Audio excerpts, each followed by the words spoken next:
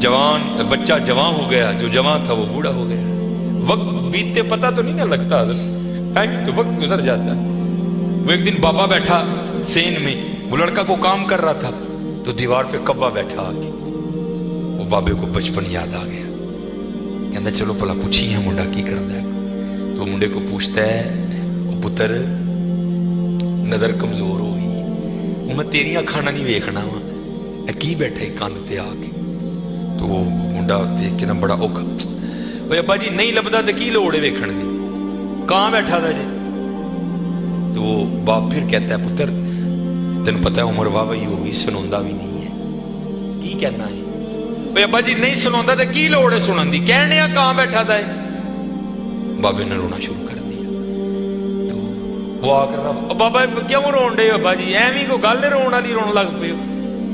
تو کہتا ہے پتر جب تو چھوٹا تھا نا اور تو نے پہلی بار کوا دیکھا تھا، تو نے پوچھا تھا کون ہے، تو میں نے تیرا منہ چوم کر کہا تھا پتر کوا بیٹھا ہے. اور تو نے 70 بار پوچھا تھا، میں نے 70 بار منہ چوم کے جواب دیا. اور میری باری دوجی باری کالا پہ گئی.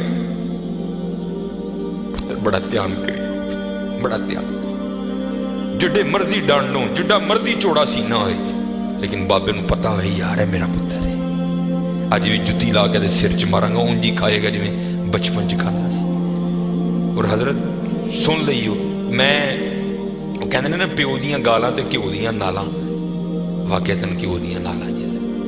میں بڑیاں مار کھادی دی اپنے والا صاحب کو، بڑی مار کھادی، اور اج دی مار نے مینوں 12 لا چھڑی. ان سے لاڑ کر